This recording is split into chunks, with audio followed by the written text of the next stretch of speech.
Hello and welcome to There's No Time for Intros. I'm your usual host, Joe Scorn, and I'm joined here by Tony Tenzadate. How are you, Tony? I'm here. I'm ready. But You're I feeling guess good? You finished chopping the wood up?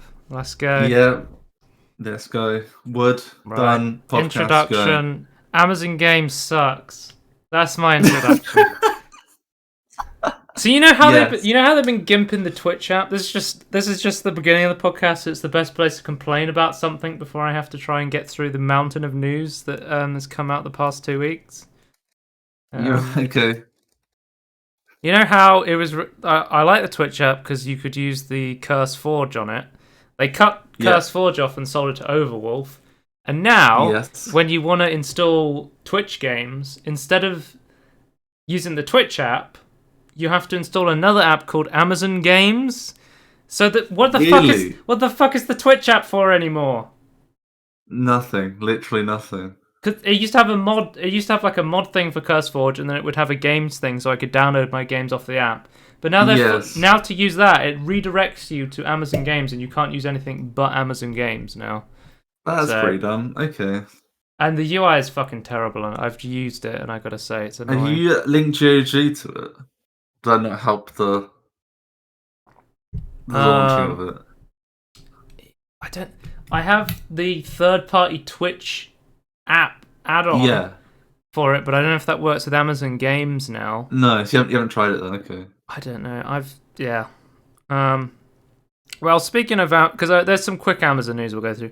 Amazon New World has been delayed again, so Amazon's MMO New World is coming out August 31st, 2021. Okay. From what I saw the beta, people kind of liked it. Yeah. That's okay. I think they had like a US test, and they say they want to expand it to an EU server test on March 30th. I think they did a thing on Steam where you could like pre-order if you wanted to try it out, and people are saying, yeah, it's like the core game's kind of fun, but they need like more stuff in the game, I think. Yeah.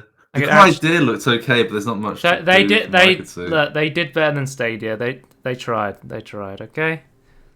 They got one game, yeah. But do you remember Amazon Luna? If I say that word, do you remember what that means? No. I don't remember what it means either. But you remember Amazon Luna was going to start a streaming service. The boss of that company has already left to go join Unity. So. Okay. Sure. I mean, Amazon Games does suck. We shit on Google Stadia, but I mean, we're equal opportunists here, so yeah, Amazon Luna sucks as well. Sucks. The thing with Amazon Luna is it is actually a better service than Stadia because you don't have to subscribe to a service and then pay for full price games on top of that. Yeah. So that's probably a better idea. But yeah, we'll see how that one turns out. Yeah. Let's move on to trailers. So we have Stubbs, the Zombie and Rebel Without a Pulse is going to be relisted on stores March 16th. I don't know have you ever heard of this game at all? I vaguely recognise it, but I've not seen anything. I think I played the demo for this game and I wanted to get the full game, but because I remember it being on, I played the demo on Steam, and it was originally came out in 2005, but it was delisted because it was actually delisted by Steam, I think, and was kind of removed from consoles. It was like impossible to find it anywhere. Like you have to had a CD copy, and those were going on eBay for like inflated prices because that was the only way you could play the game, sort of thing. Yeah. Okay. So what? So it had technical issues and it wouldn't run on newer systems. So as time went on, it was like almost impossible to run it. So what seems like they're doing a GOG style job where they're just getting it to run without actually remastering anything. So they're gonna basically the GOG treatment where it's like we'll make the old game run on newer systems so people who want to play this again can play it. It doesn't seem like it's a remaster sort of thing. Yeah, even that's quite some efforts for some games. So yeah, that's pretty good. Actually, I didn't write this down, but there was a trailer for like. Destroy All Humans. Right. There was a trailer just for a sale, and then at the end of the sale video, like because it was just promotional material, at the end they show the main character coming out in a suit from the second game. So they're possibly choosing Destroy All Humans 2 remaster. Nice. Maybe. Okay. So that just thought I'd mention that quickly. Let's hope so.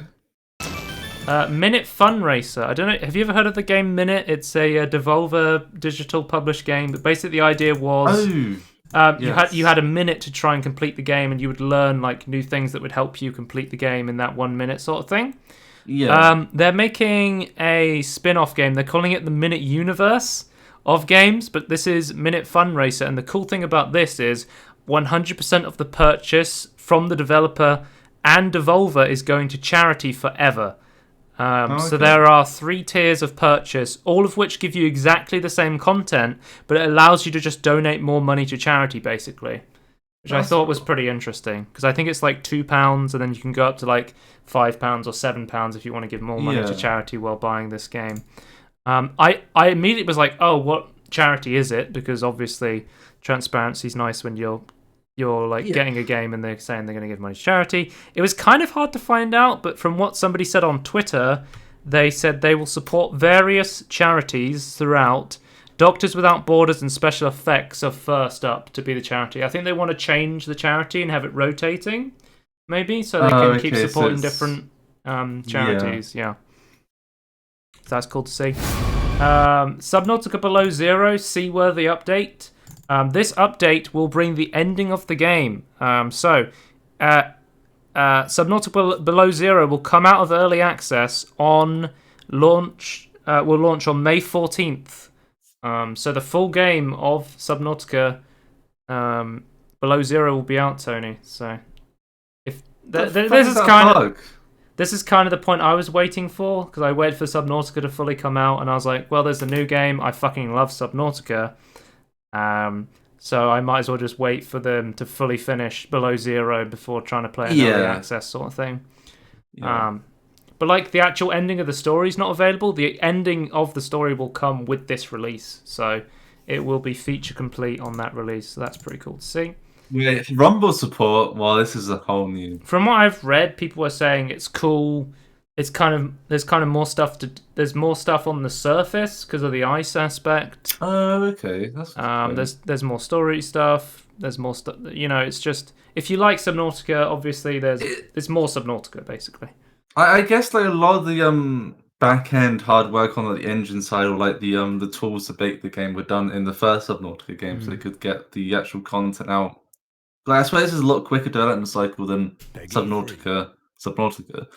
I'm kind of low-key hyped for this. This came out of nowhere. Coming 30th September 2021. Hot Wheels Unleashed trailer. It looks like they made like a mini toy truck racer game in the style of like an arcade Trackmania kind of racer. I would love to play this. I love these sort of games. I love like anything where you shrink down. I talked about this on the demo festival.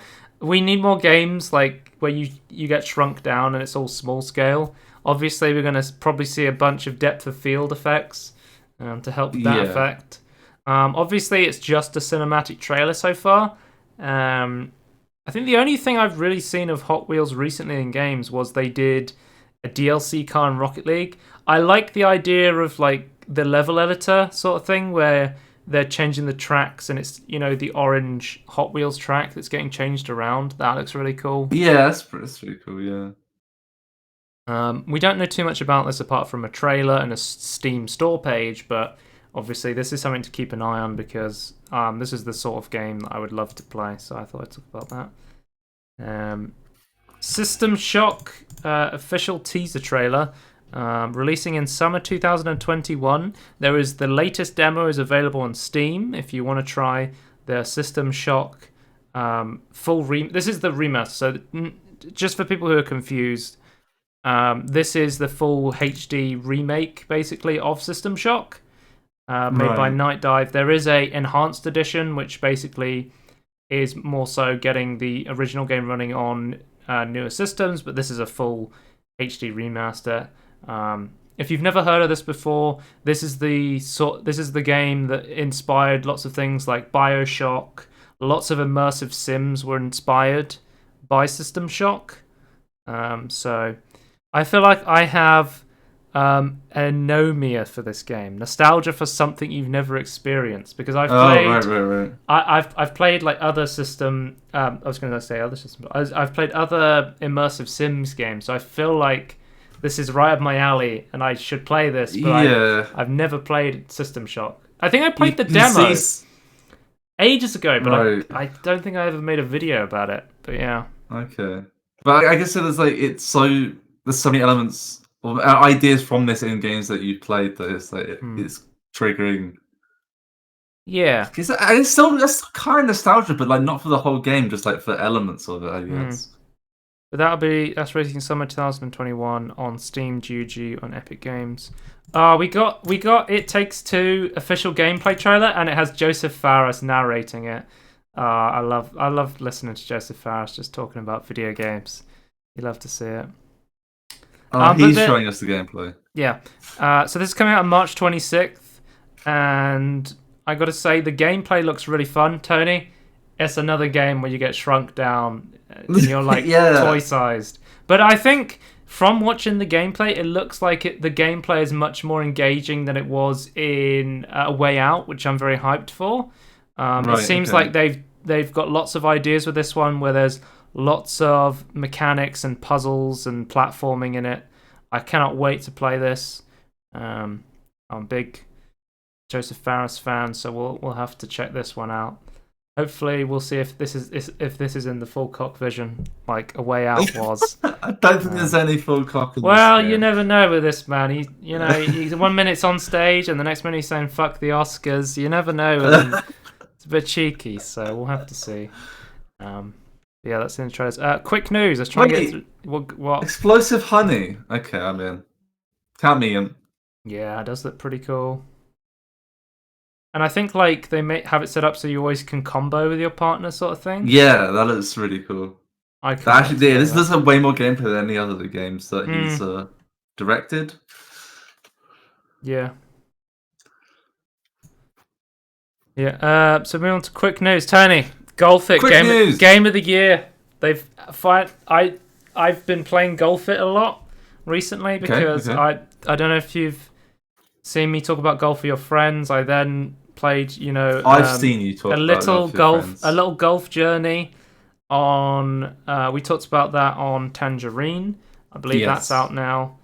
And I just like golf games, and for the longest time I couldn't figure out what the difference between Golf It and Golf with Your Friends was. They look similar, right? Like from the store page.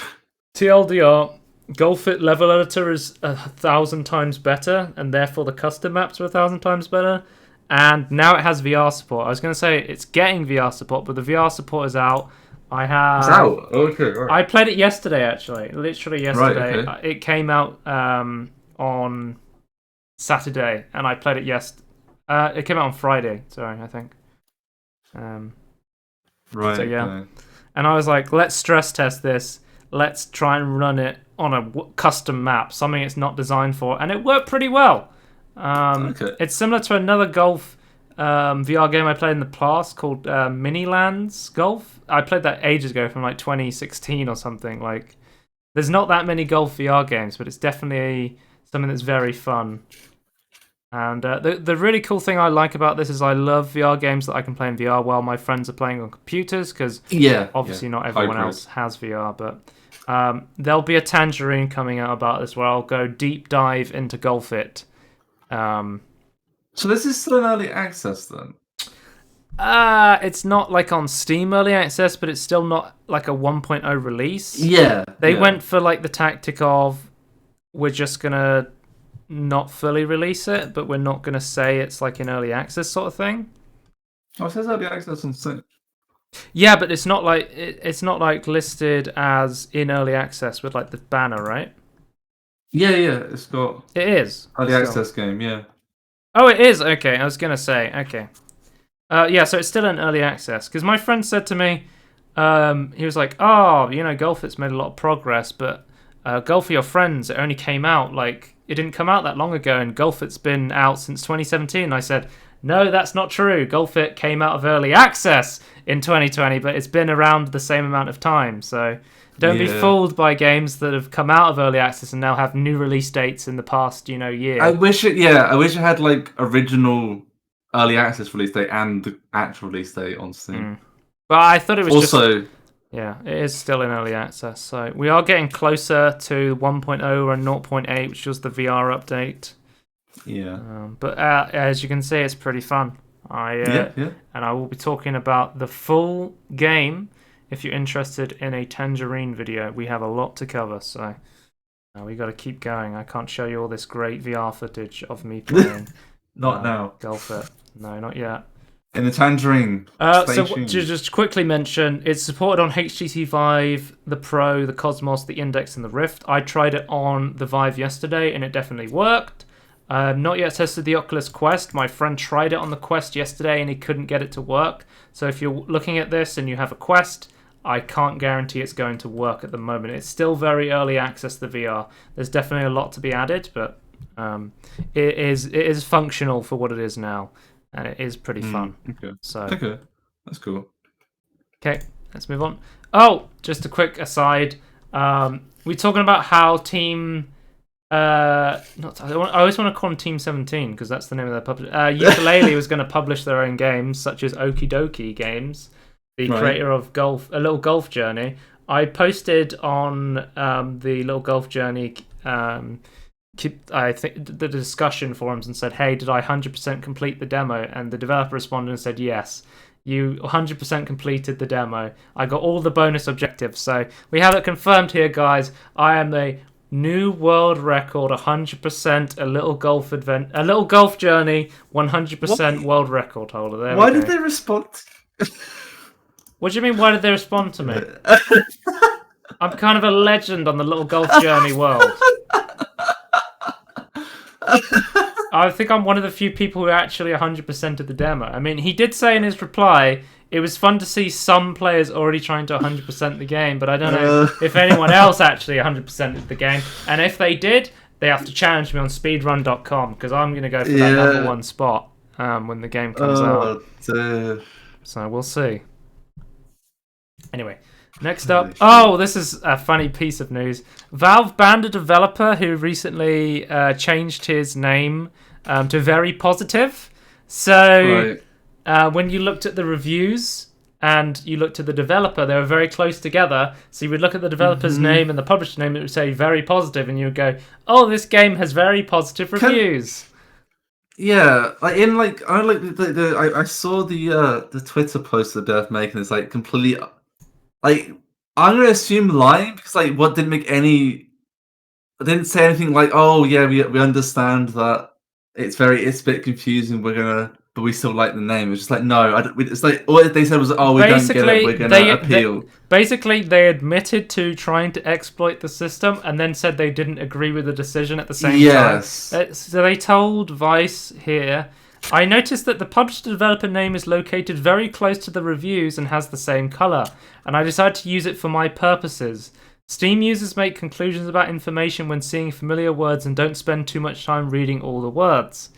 So they basically kicked them off, and then they were like, this is bullshit. By the way, we totally did this on purpose, but this is bullshit. Can I just point out, though, yeah, this could be all avoided if they're just different colors. Why is Very Positive the same color as everything else that's a link?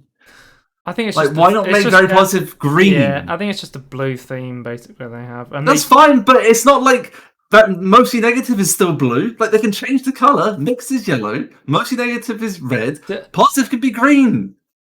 I just don't think Valve a developer was going to change their name to Very Positive in order to game the system. I just don't think they ever thought about it. But they might change it in the future. There's still time. Portal 2 has been updated, and they've removed the sign that says trading coming soon after 10 years. For 10 years, Portal 2 released, and it said trading coming soon, and they just did nothing with the co-op of Portal 2.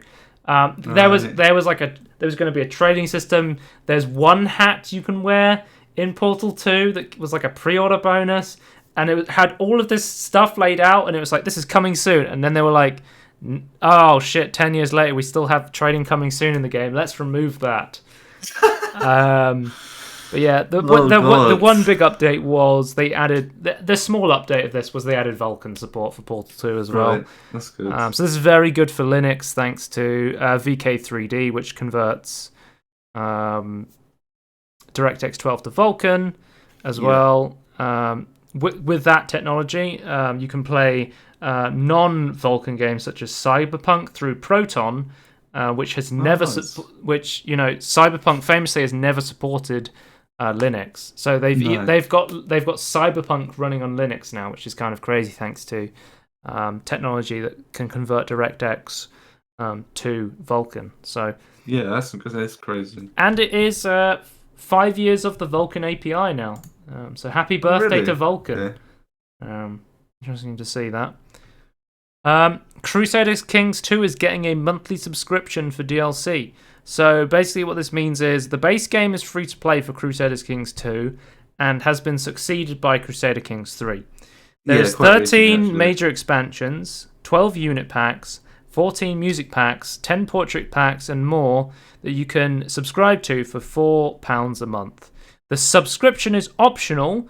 Crusader Kings 2 and all the DLC will still be available to purchase outright. At first I saw this and I was like, this is dumb. But then I looked at it again and I was like, well, if you tried the base game and you wanted to see what all the DLC was like without having to go in and buy it all, this is actually not a bad option. Like, this doesn't seem that terrible. Like, I think there could be. I think spending money to try it's a bit weird in a way. But I don't know how I guess it's not, but I mean, your other option, the other option with DLC is just buy it. So this is actually giving players more options. Absolutely. But I'm thinking though that it would be nice to have like a try all the DLC option, like for like I don't know how long you. I guess that's really hard to implement. Open for abuse depending on how it's implemented. But that'd be kind of nice to be able to try all the DLC. But this is a step in a direction towards that. Right yes. Now. Yeah. So it's better than that option doesn't exist right now. Yeah. So I think it's good.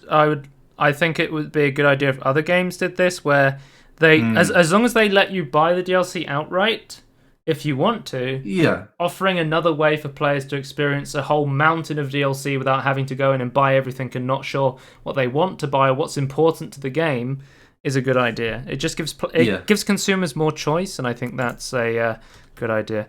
The Embracer Group has 150 games in development with 70 to be announced, 70 to be completed by March 2022.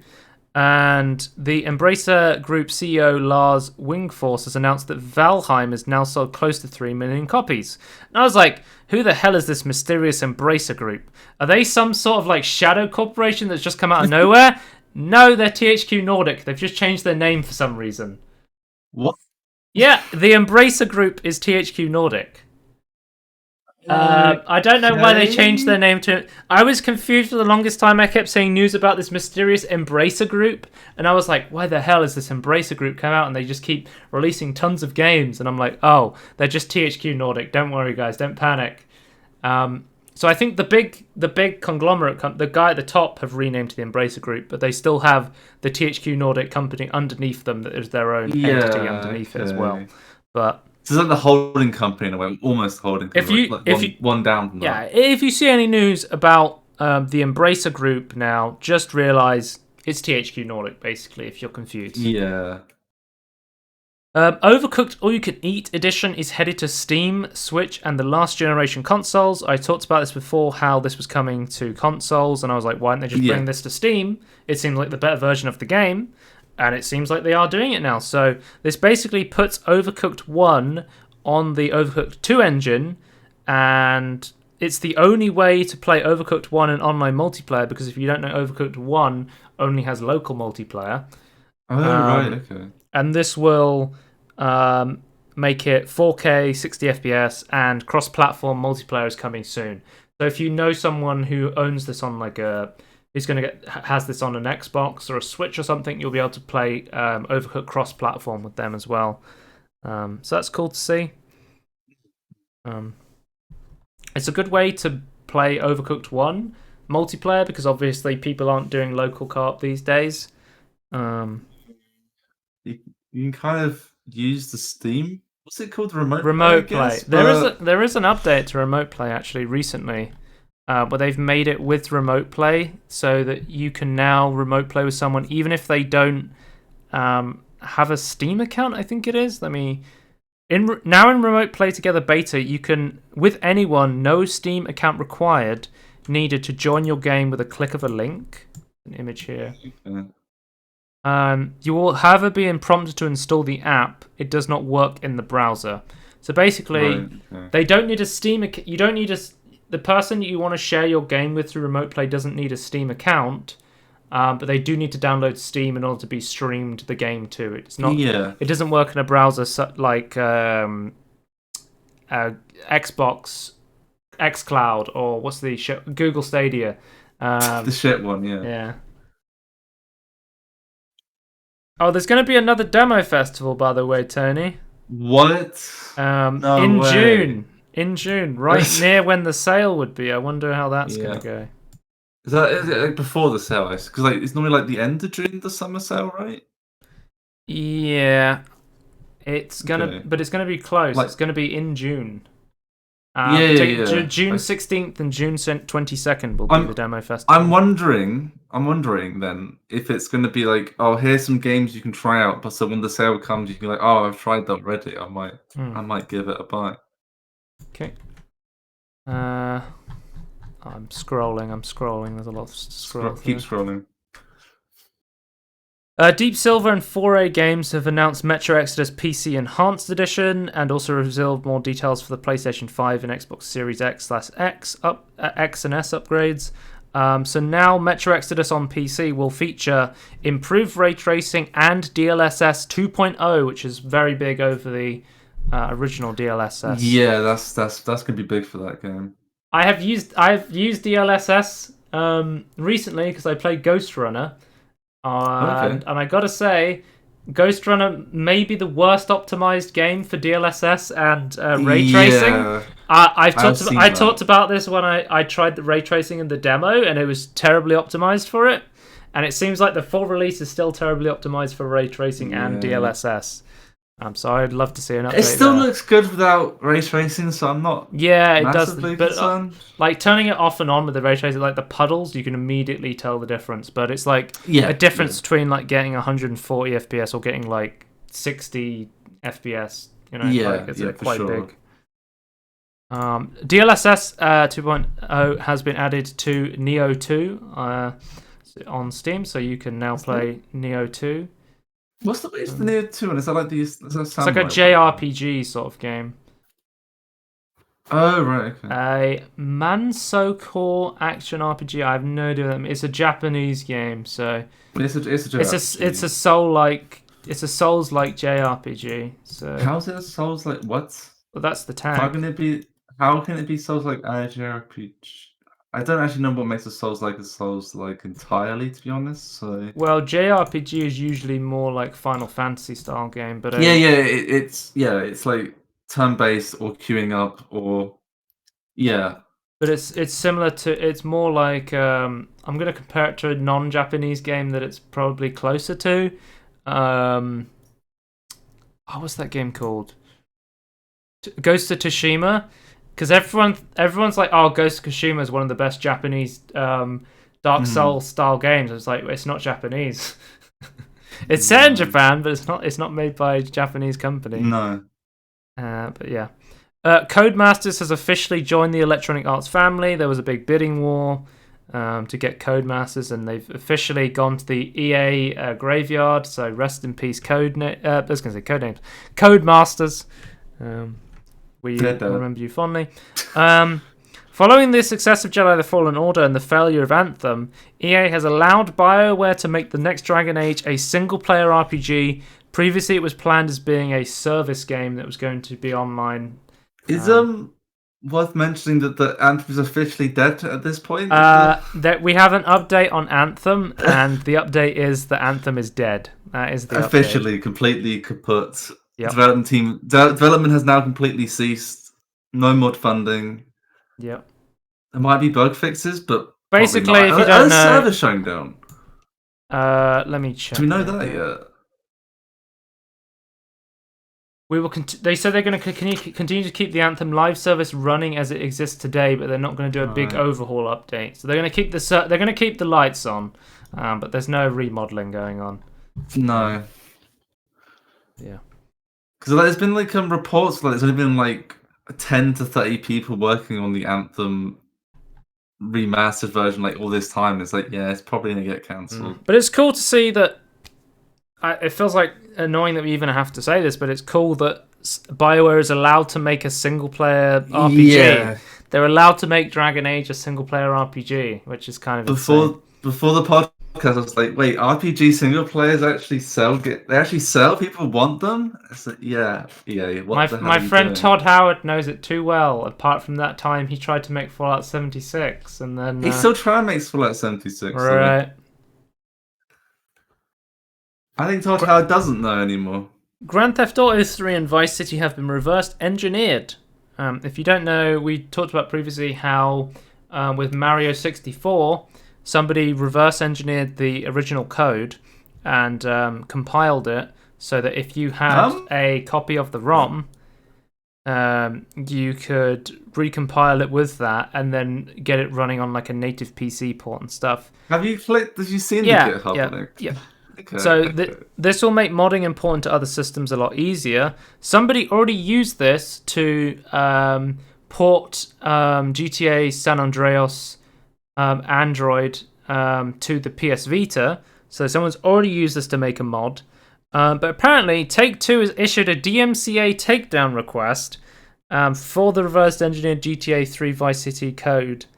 And from what I can see, it seems like they're saying it may be a fake DMCA. There's from what I can see, it seems like it's someone impersonating Take-Two, but I'm not 100% sure. How do you know? Does GitHub show? Yeah, it shows who made the request, but it doesn't. There's no way of 100% saying it's them.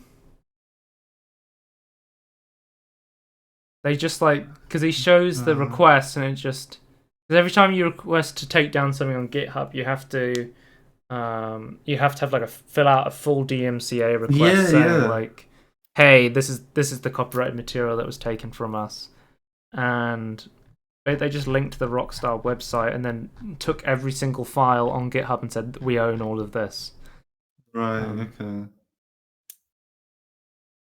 But I'm not sure what's going on with this. It seems like it might be fake. I don't know if there's any way to confirm it. I don't think I've seen an update on this yet, so we'll have to. If I find out an update on whether this is a real request or not, then we'll see. I'd just like to see the forms because then you have to file your company and stuff, right? Yeah, I mean the forms is linked on the podcast doc if you want to have a look. Yeah. But yeah, it's pretty interesting. Making backwards compatible games even better with FPS boost. Xbox has released this new technology for the new Series X and S consoles called FPS boost. And basically what it's doing is it's getting older games to run at higher frame rates on the modern systems. And you're saying, well, that's pretty easy. They're more powerful hardware. But the interesting thing is they're actually injecting code at the DirectX, the Direct 3D or DirectX level, which is sending data back from the Direct 3D level faster than the original game did, and that makes the game think it's still running at it just looks like it's 60. So yeah, I was gonna say more hardware doesn't necessarily help. At some point, you're gonna have a software bottleneck where it can't interface because with a lot of games new software and hardware.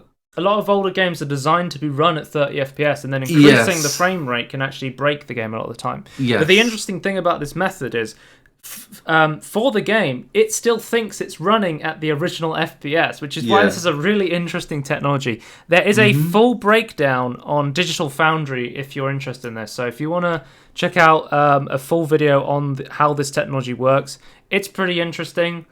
So check out the Digital Foundry video. So this means this can even be applied to... So it means that they've chosen 4 games here: Far Cry 4, Sniper Elite 4, Watch Dogs 2, UFC 4, and New Super Lucky Tale. The reason they did this was because they want to show off a range of different games, whereas, New Super Lucky Tale, they even got it running at 120 FPS, and that shows off a platformer, and then Far Cry 4 is a RPG shooter. UFC is a fighting game that came out recently. Right. So they want to show off a lot of games. But this means that because it's doing it at the 3D DirectX level, this can be applied to a lot of games with minimal work from the developers themselves. So it means that basically the Xbox Series X and the Series S are just cementing themselves again as one of the best backwards compatible consoles on the market. Yeah, it's actually insane. Like, especially the X, right? Because like it's so cheap for what it can do. They've said this. They can backdate this technology even to original Xbox games, like the original Xbox, and even like the 360 as well.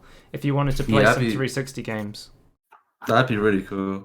So I'm wondering. We've talked about this before. There was a Guild Wars 2 mod that made it so you could use DirectX 12 on Guild Wars 2. Would this be a similar method? Because people are comparing it to DirectX injection mods that people make for PC. They're basically doing this on the console. I'm wondering if this is a similar technology. Obviously, I don't know. I would assume so. I obviously, to some extent. It's starting to, like, DirectX injection technology is starting to go over my head.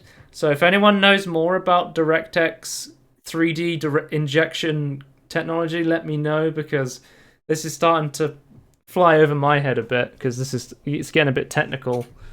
So I'll come back to that if I find out more information about it. The game is popped up. Hitman 3. PC players can now import locations from Hitman 1 and Hitman 2 at no additional cost, like they said you would be able to before launch, which they did not allow you to do. So you can now do the thing that they said they were going to allow you to do. So that's pretty cool to see. Ninja Gaiden Master Collection is coming to Steam June 10th.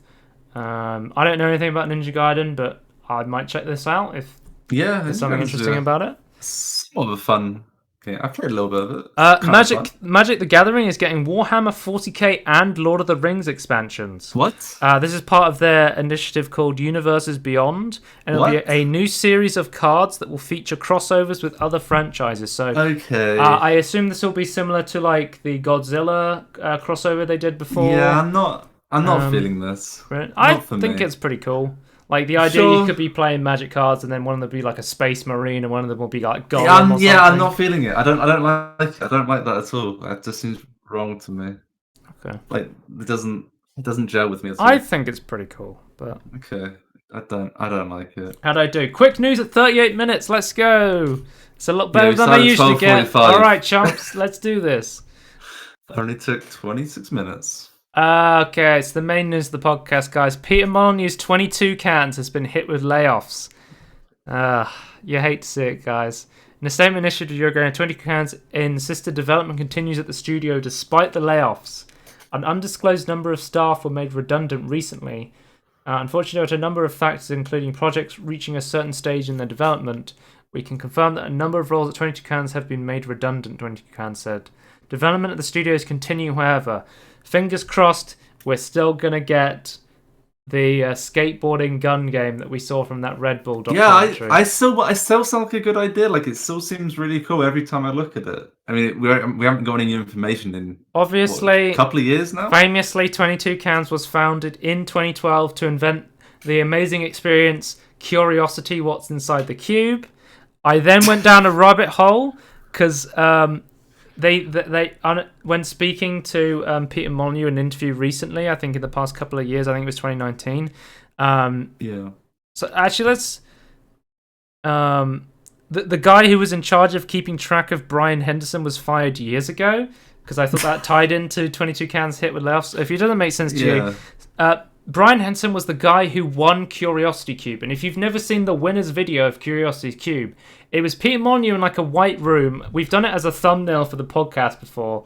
But basically, it's Peter Molyneux in a room, and he's saying, like, you have just won the most prestigious award to ever be given to a person before. He basically explains how he can now become a god in their next game, which was, of course, the failed Disappointment Goddess and Goddess Wars, which was developed and then abandoned by 22 Cans. But as part of this, he was also offered royalties for the game Goddess, as he was going to somehow be a god in the game. If you don't know what Curiosity Cube was, it was basically a mobile game that went on for months, and people just tapped cubes trying to get to the middle of the cube. It was really dumb. It was a Peter Molyneux game. What can you say? But wasn't the guy who won only play it for the last day or something? He said he was kind of ashamed that he played it for like the last day sort of thing. Yeah, and then he was one that hit the last square. He was like a teenager. He said it had been going on for 6 months as millions of players chipped away at 25 billion qubits. You could win a prize that is life-changing in a measurable way. He was an 18-year-old kid called Brian Henderson from Scotland, and he destroyed the last cube. So then the video came out that showed what the prize is going to be, and he said you can share it with everyone, you can keep it to yourself. I think it was very smart that he shared it with everyone, because otherwise we would have no idea he was getting screwed out of royalties. So it was speaking to The Guardian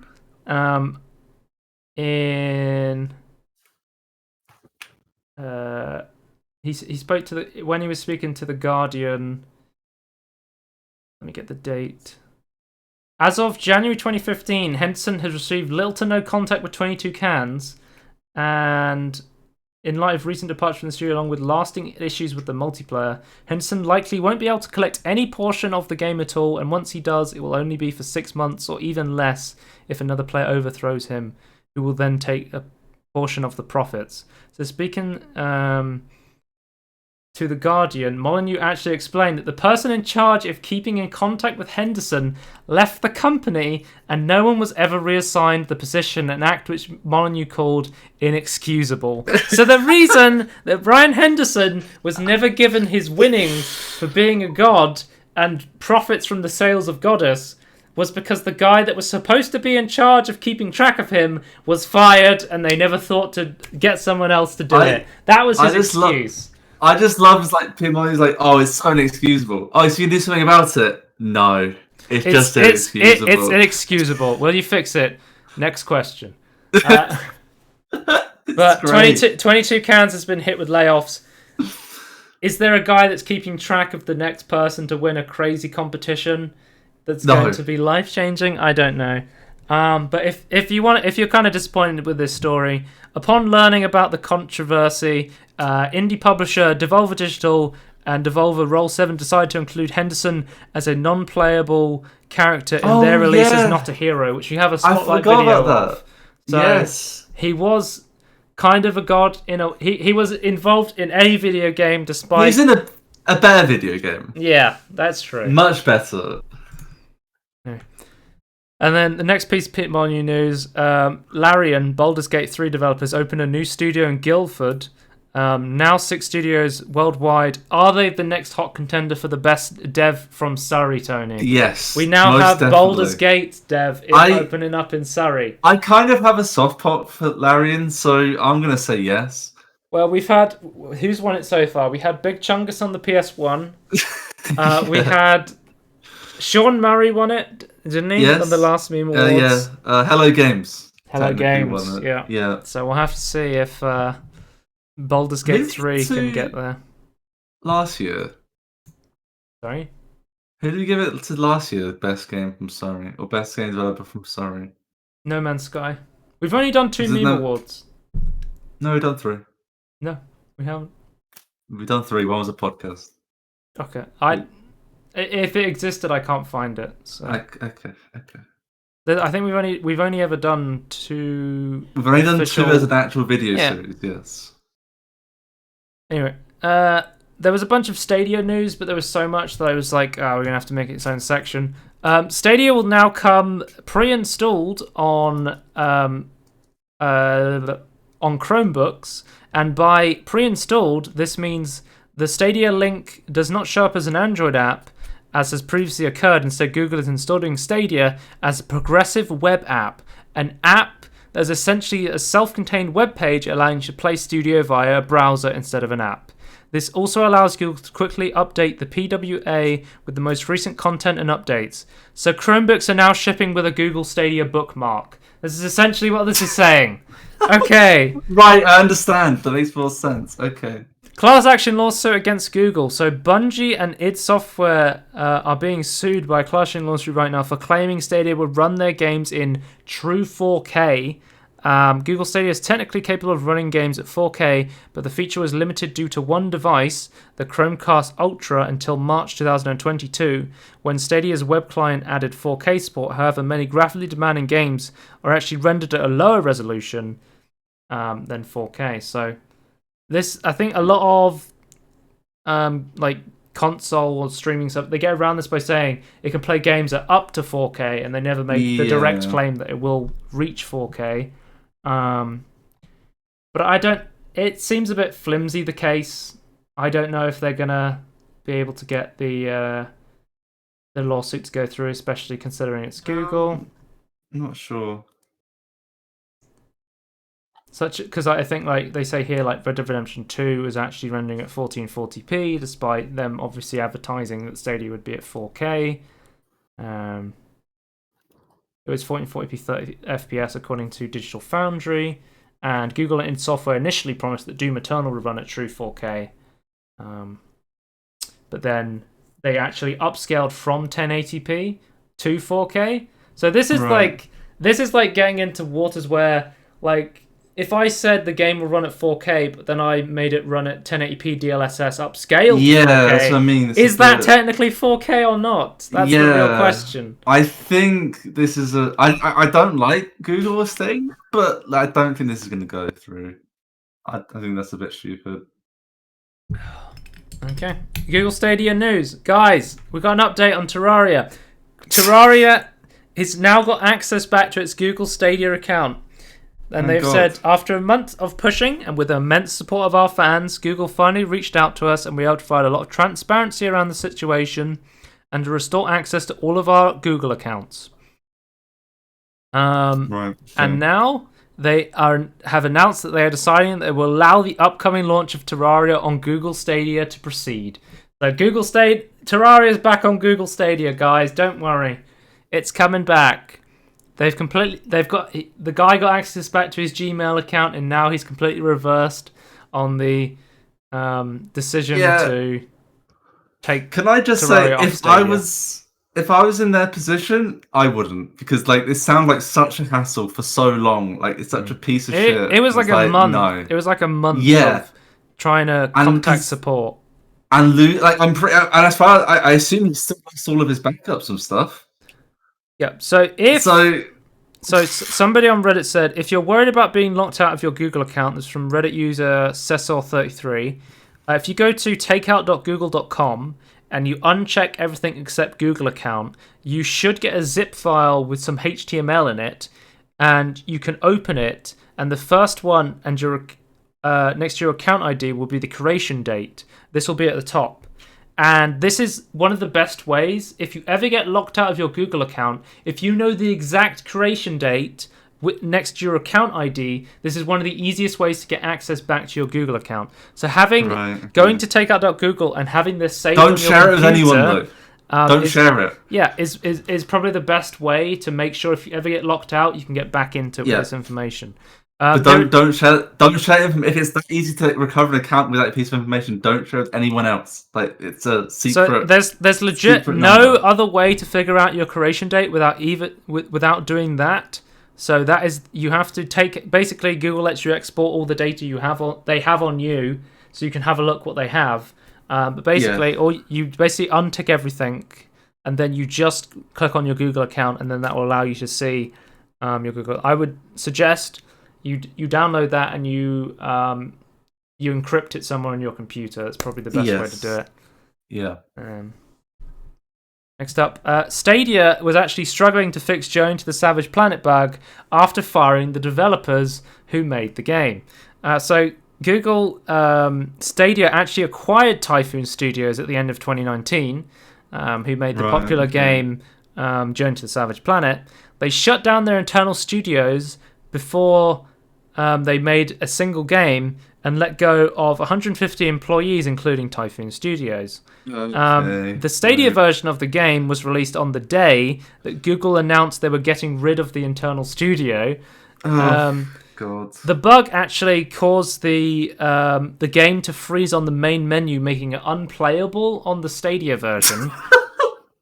Players contacting Google support was suggested they contact 505, the publisher of the game, and then doing so, 505 said that they could not help them because the publisher didn't own the game code and data. All of that was owned by Stadia, and Stadia couldn't do anything about it because they fired the developers who were working on the game. Oh my God, it's so inept. The bug is now fixed, but this is just like a crazy, funny situation. Money doesn't solve all problems. That's all I'm gonna say here. And firing people it's so stupid. Apparently, so we've got some information from Jason Schreier. Our favorite number one. Dude, Jason Schreier just kills it when it comes to like leaks and like stuff like. He's such a reputable source. He's so good. Stadia was working on making a Journey to the Savage Planet 2, a multiplayer project, and more. The Google Cloud Gaming division cancelled a multiplayer game led by a former Assassin's Creed creative developer.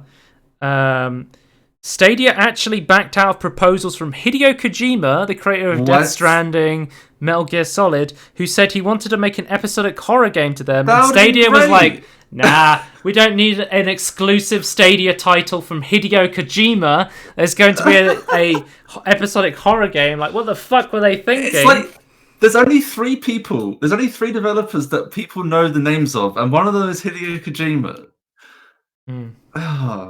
I mean, if they said, hey, Google Stadia's coming out, we're going to have an exclusive Hideo Kojima game, people would probably buy the service. Yeah. Probably would have been a good idea to make this. One of the most recognizable and well-respected developers in the industry offered to make you a game, and you were like, nah. Too expensive. Nah, we're going to shut down the internal studio. We don't care anymore. So, as well as this, Yu Suzuki, a creator of Outrun, wanted to create an exclusive game for Stadia as well. And apparently Harmonix, the creators of Rock Band, also had a virtually complete music game that they were going to put out on Stadia as well. But Google was like, nah, we don't want it. I saw Jim Sterling was saying, like, they were saying that if their own game, like internal game studios aren't making games, like surely that's so indicative of how shit the service is. Like, why would anyone else make a game for it or like release a game for it? Like, it's just, and why would a customer buy it if they're not even want to making games for it? That is a good point. So yeah, I can't argue with that logic. Right, let's move on to main news, because I haven't even talked about any of the game conferences yet, and we're 50 minutes in. Nvidia is limiting crypto mining on the new GeForce RTX 3060 GPUs, so they'll be less desirable to miners. If you don't know, there's a thing on graphics card called a hash rate when you put it into a mining algorithm, which determines how much of that coin you can mine on that card, doing the action over and over again. But basically what they've done, they've reduced the mining of Ethereum on the 3060 by 50%. And through drivers.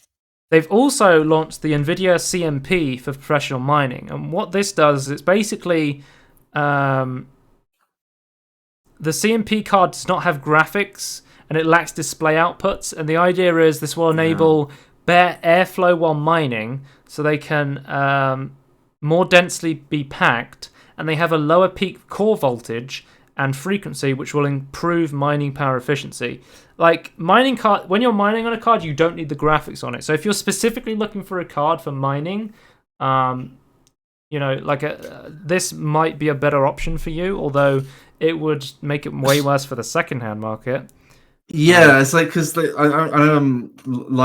Linus from Linus Sex Tips pointed out that basically Nvidia's only doing it for themselves. Like they can sell it, and then after the mining craze has done, or like a new mining thing comes out, and these cards are shit comparatively to other cards, then you then have completely useless cards. The 3060 software designers are designed to detect specific attributes of the Ethereum cryptocurrency mining algorithm. This is basically, if you don't know about crypto, Ethereum is the most popular coin to mine because it's one of the easiest to mine that's mainstream, basically. If you don't understand how like blockchains work, don't worry, nobody does. Nope. Basically, it's like an honor system where you mine something and then you tell someone else and they tell someone else and then they basically validify everything.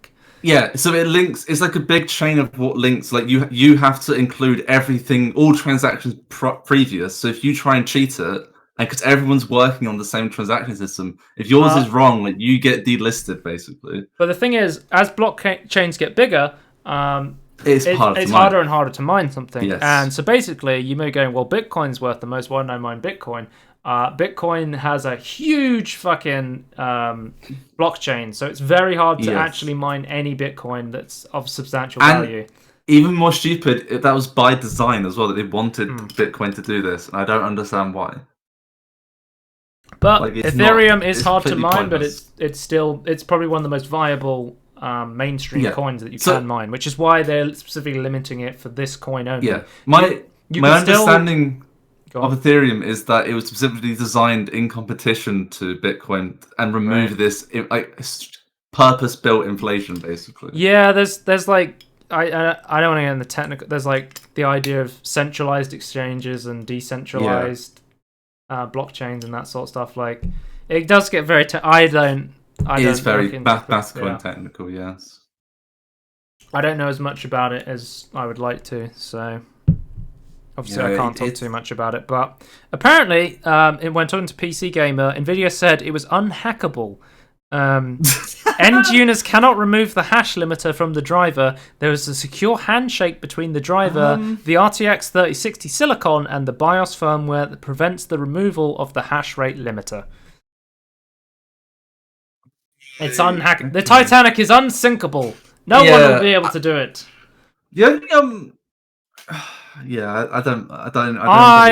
I think it's definitely going to be cracked. I mean, I just want to. I don't want to necessarily support crypto money. I think it's a very energy intensive, dumb system to try and make money. I really don't like it. I like the technology behind it is interesting, but I think the way it's currently being used is really dumb. But I do think artificially limiting what a card can do, it just feels wrong to me.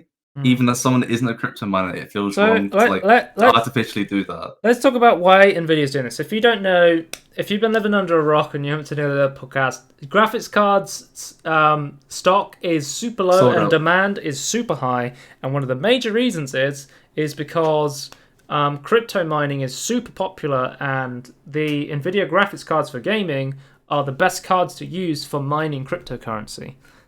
So a lot of cryptocurrency miners, they will go out and they'll make bots to immediately buy out all the stock because they can make all of their money back basically just by mining stuff like Ethereum on the cards. So what Nvidia has tried to do, or at least is claiming to try to do, is they have made these single-use CMP cards, which are still GPUs, they just can't display graphics. Yeah, they're still crunching numbers like a GPU. And what's going to happen is once these new mining cards are done mining, they're going to go straight to the landfill instead of the second-hand market, which Nvidia doesn't want. Nvidia knows from the last time crypto crashed, people were buying the used 10 series cards from miners on eBay at good prices. This was because people were saying, "Hey, the 20 series isn't as good as an upgrade as a lot of people have been thinking," and this really hindered the sales for Nvidia, and they know this. So Nvidia creating this mining card means it won't go back to the gamers if crypto crashes again, or the miners stop using the card. It's just going to go straight to the landfill, which obviously is not good for anyone because fabricating graphics cards is one of the biggest uses of contributing factors to environmental damage. I would like to point out as well, this crypto mining card isn't out yet. So what are they buying in the meantime? How is this helping the 3060 in any way? Well, the thing is, it's got like an unhackable driver on it. So... Yeah, but if you've got nothing else, if everything's out of stock, what are you going to buy? How is this helping anyone? Also, point two, I can't verify this, but I've seen information that this slightly helps Nvidia on their stance that it's going to help with supply issues. That the new mining card will not be with the 20 series or 30 series. It'd be more of a 10 series architecture, so it shouldn't interfere because it's a different nanometer. It's nanometer like I don't know what you call it, like how you fabricate it, isn't it? So, but it's not out yet, so I don't understand how this is going to help at all.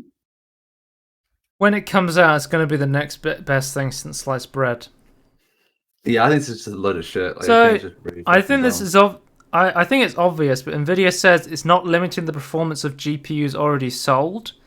My personal speculation is the reason they're not limiting the mining performance of cards that are already sold is because this may fall under planned obsolescence, and it would get them into big legal trouble where if you bought like a 3080 and Nvidia came out with a patch which gimps your card, that could get them in a lot of legal trouble.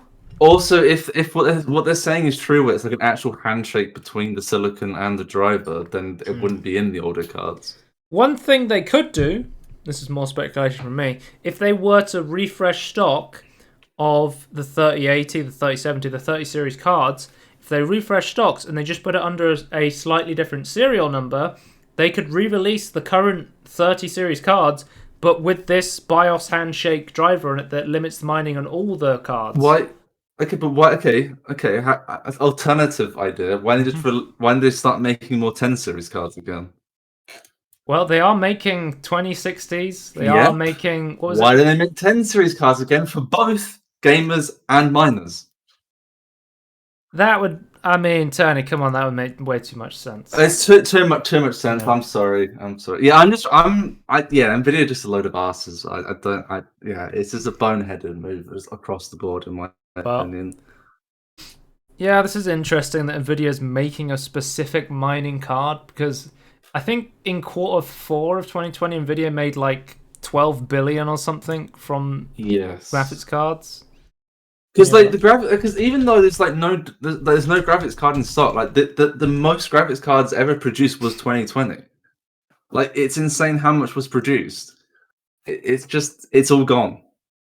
So they've made tons of money from this, and they don't want to get fucked over later on. It's like to me, it's the only driving force behind it. It's like they just don't want to have a 10 series, 20 series problem again. But yeah, Nvidia made a crazy amount of money from this whole stock shortage. So yes, I don't think they're making this to help gamers. They're helping this. Nope. They're trying to do this to help make more money for them by trying to sell to both miners and gamers, basically. Yeah. And also fucking over the secondhand market, which obviously they don't get any profits from. Yep. So it just fucks everyone over, other than themselves. Interesting. All right. Apple is trying to drag Valve into the ongoing legal battle with Epic Games, and Valve wants nothing to do with it. Epic wants data about Steam's commercial sales and operations because it is a direct competitor to the Epic Games Store. That is what Apple is claiming. They've required 32 piles on-to-demand documents showing the name of each app on Steam, the date range when the app was available on Steam, the price of the app, and any in-app product available on Steam. They want Valve to provide the names, prices, configurations, and dates of every product on Steam, as well as detailed accounts of exactly how much money Steam makes and how it's all divvied up. And Apple argues this information is necessary for its case against Epic Games and is not available elsewhere and does not raise any risk of competitive harm. Valve has said... dumb corporation news at the moment. Holy shit. Valve already provided documents regarding its revenue share competition with Epic, Steam distribution contracts, and other documents, the company said, but believes the request to provide 6 years' worth of PC game and item sales for hundreds of third-party video games and to produce a massive amount of confidential information about these games and Valve's revenues is unreasonable. I can't see I disagree with Valve. Valve argument goes on to explain to the court that it is not a competitor in the mobile space, that is, after all, a dispute that began with Fortnite and iOS, and makes the point that Valve is not Epic and Fortnite is not available on Steam. It further says that Apple is using Valve as a shortcut to a huge amount of third-party data that rightfully belongs to those third parties. Valve wants the court to throw Apple's subpoena. Unfortunately, the judge said no. So, Valve has been ordered to give Apple information on 436 Steam games as part of an Epic Games legal case. I assume there's still an appeal here. Like, you can still fight back against this. I assume. I don't know enough. I don't know any legal stuff about legal stuff, but I assume you can do something because it sounds really dumb. Oh dear. Apple's lawyers have said that the request is doable, and they've only requested data on 430. It's doable, but should you do it? They've only requested data on 436 games, not the 30,000 games that are on Steam. Basically, they've got a gun to Valve's face and go, well, it could have been worse. It could have been all your games. Come on. So Valve has until mid-March to provide the data, so I assume they could try and subpoena this or, appeal this, but it is ordered from the judge at the moment. What I don't understand is I think what Apple is trying to do is they're trying to say, hey, Steam takes a 30% tax on Steam when you put a game onto there. That's similar to our 30% tax on the iOS store. And Valve's a very big company. It's almost a monopoly on PC. But the thing is, when I load up Windows, I don't have Steam installed. You don't have Steam pre-installed, and it's the only place that you can buy games from or apps from. Whereas on the iOS store, it's not a closed market like the iOS market. No. Where Apple doesn't allow any competitors to the iOS App Store. Yep. It's so fucking dumb. I don't give a shit about the 30%, by the way. I don't care. Yes, it'd be great. I mean, technically, Apple has changed it for smaller developers now. I don't care about that. I care about being able to have more app stores to compete with the Apple Store on iOS. That's all I care about. Fine, 30% being less than the fee being less than 30% would be great, but I don't really care about it. It's not. I have no horse in that race. Right. We had a BlizzCon. It was cancelled in November, but it has been shown in February because every single conference under the sun has been shown. So let's try and talk about this. I was going to report on a leak that happened. The BlizzCon press kit was accidentally leaked early and said, hey, there's going to be a World of Warcraft Classic Burning Crusade announcement. Guess what? Yeah. World of Warcraft Classic Burning Crusade is coming out. This is pretty cool. I said previously that obviously I wanted WoW Classic to come out, but it wasn't the game for me. I'm not a big fan of WoW Classic, but I am a big fan of Burning Crusade and the Wrath of the Lich King expansion, so I would be very interested to play this. I was hoping they were going to move through the expansions because I am a big Burning Crusade fan, so hopefully I will get around to playing this. So the way they're doing it is you can transfer your character to be on a permanent classic realm. So if you want to continue playing vanilla classic World of Warcraft, you can. Or if you don't, your character will move on to the next expansion, the Burning Crusade. Right. If you want to, you can't go back though. You can also pay a fee if you want to clone a character, so you can have it on both. So basically, they're saying, "Hey, well, it's server space you're taking up." I guess, but you're paying subscriptions still.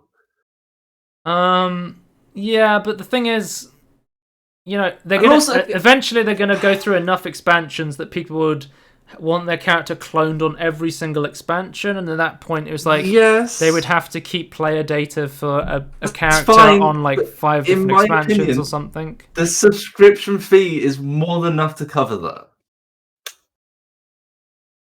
I think this is fair. I don't personally don't have a problem with this. If at this point, if you've got a character on WoW Classic and you want to keep it on WoW Classic, keep it on WoW Classic. Because another thing they're doing is Because obviously people are tied to their character. But what else they're doing is they're going to offer a one-time level 58 boost for people who only want to play BC. If you're somebody who's like, I don't want to play through Classic in order to be able to play on Burning Crusade, you can just have a one-time level up to level 58, including if you want to play the new races, Blood Elves and Space Cows, the Draenei. And I think this is a cool idea because the whole idea of WoW Classic was there was no changes. We want all the bugs. We want all of the quality of life features removed. And for a time, people were very adamant about this. But then they played WoW Classic and they said, hey, there's actually some kind of dumb stuff about WoW Classic. Can we get some changes?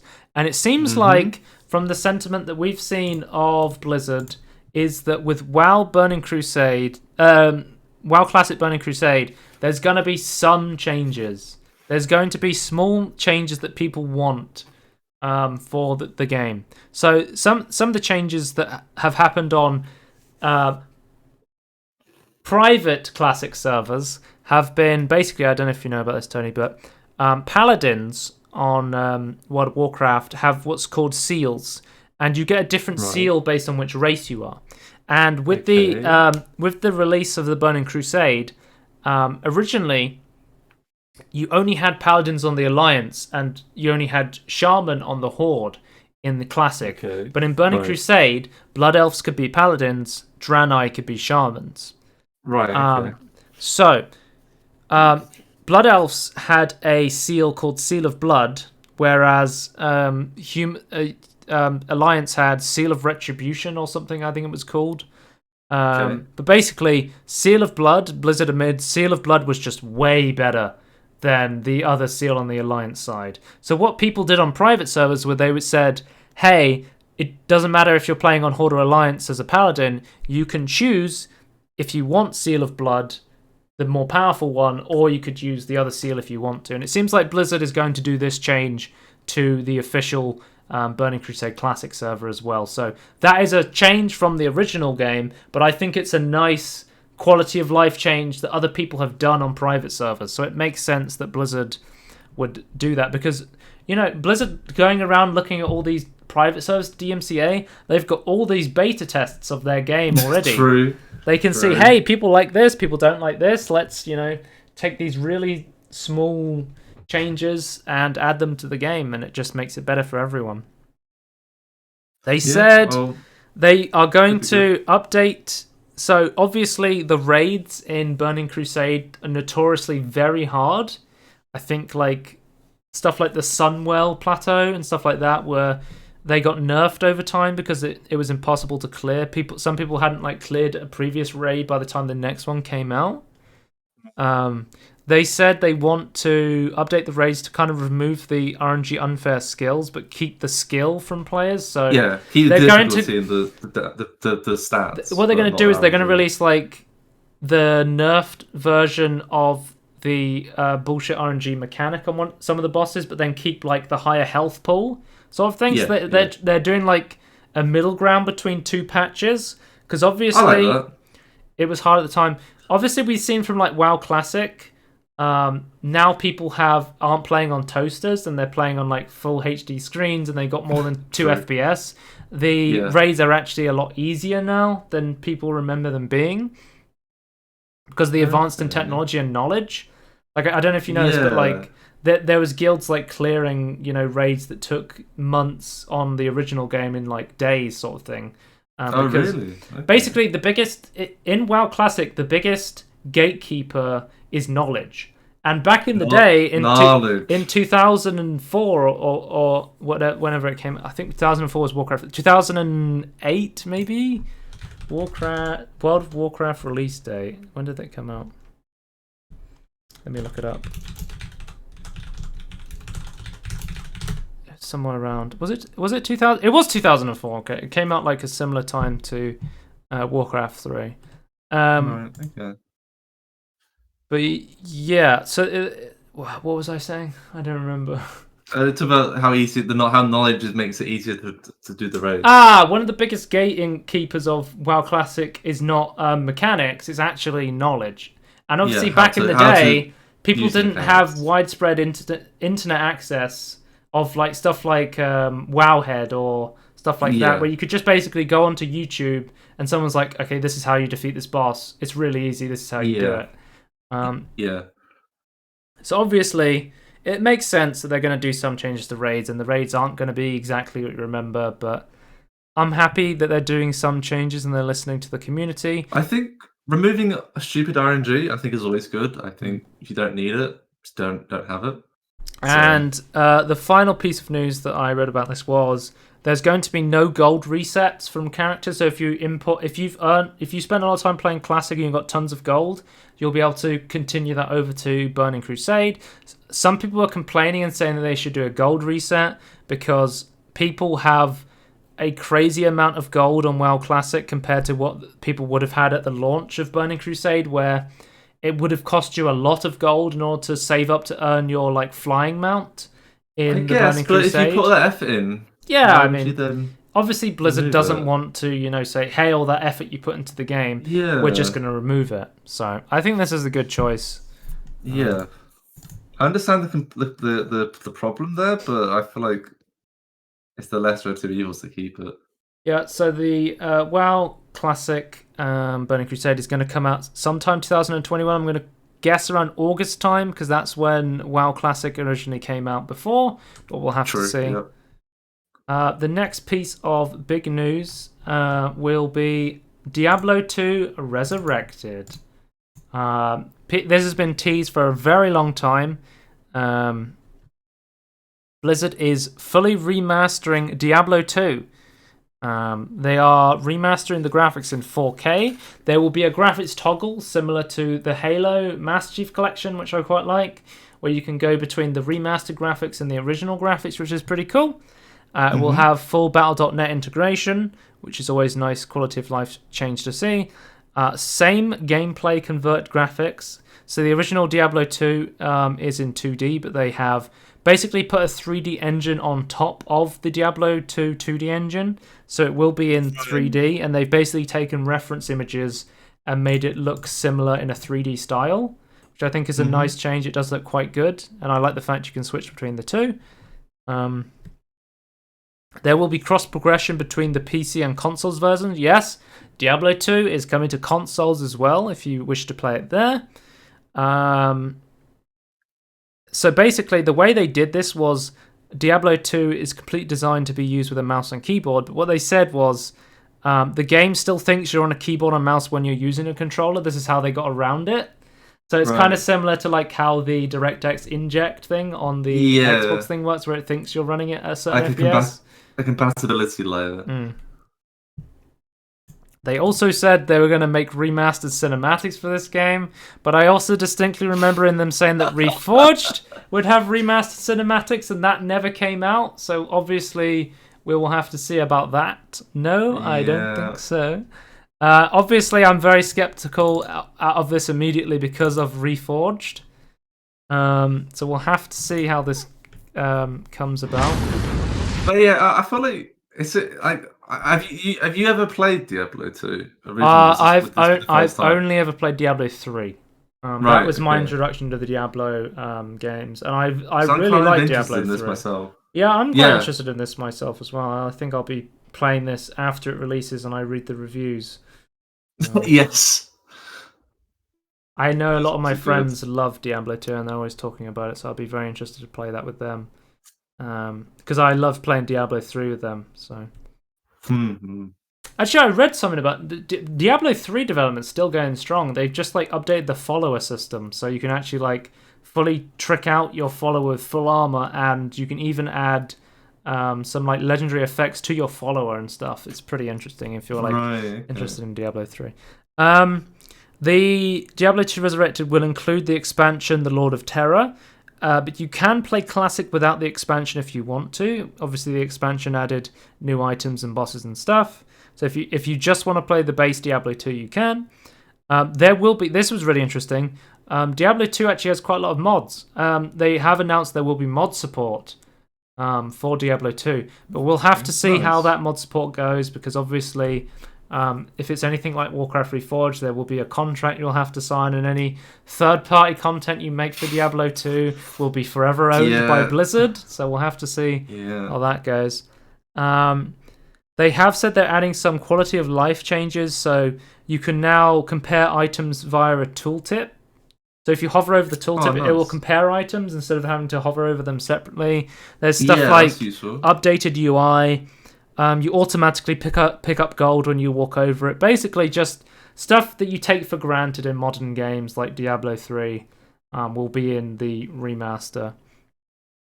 The game will cost $40 on release, and there is an alpha sign-up available now. So I am tempered excited for this. I think it looks good so far, but I'm not gonna recommend it or buy it until I see a review of the game first. Yes. We got some Diablo. I don't trust Blizzard. We got some Diablo 4 news. We saw some Diablo 4 gameplay of the new class, the Rogue. So the Rogue is a original class from Diablo 2. And basically they are agile and mobile fighters. They use dual-wield daggers and swords as well as bows and crossbows, and can have all three equipped at the same time. So from what I could see, it seemed... I assumed the Demon Hunter was based on this, because obviously the Demon Hunter from Diablo 3, from what I know, is the sort of class that was based on this. But then obviously you have stuff like the daggers, which is more like a rogue in World of Warcraft and stuff. So that's pretty cool to see. I'm very interested to play this class. I think they look really cool, actually.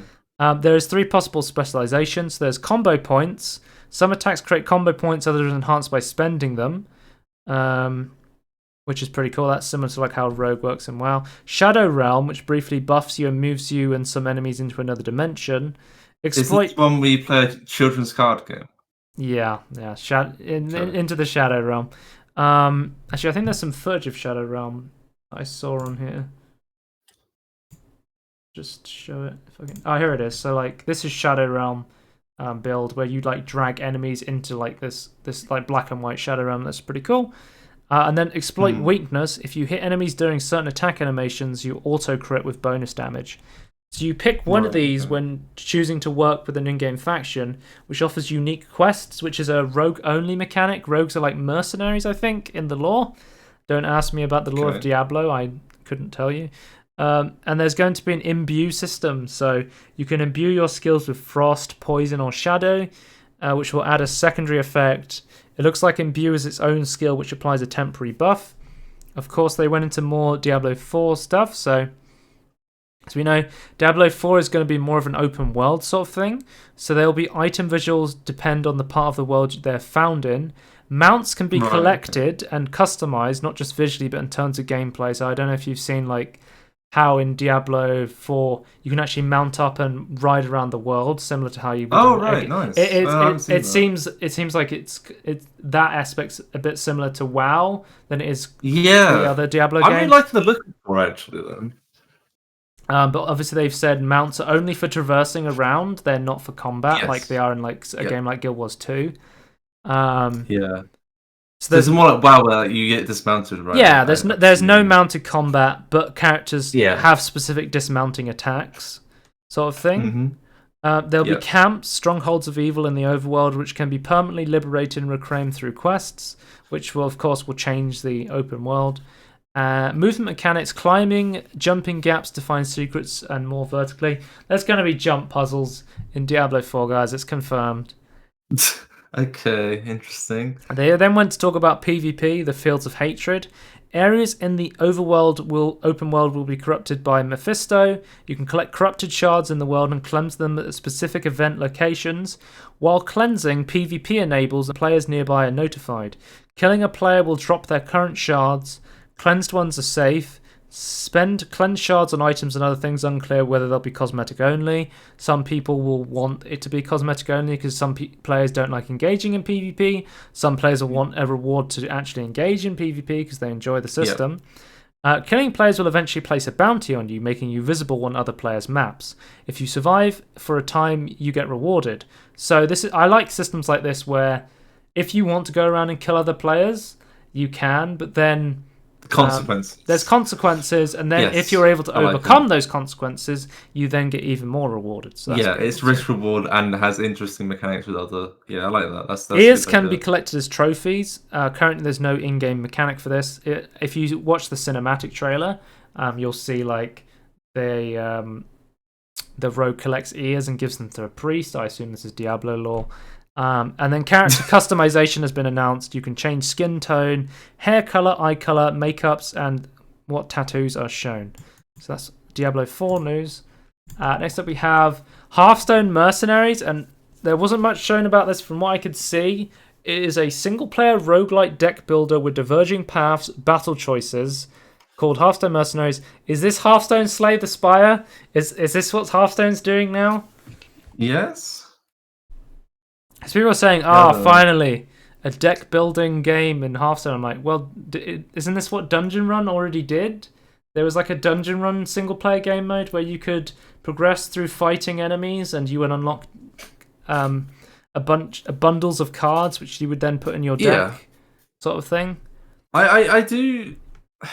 Yeah, I feel like.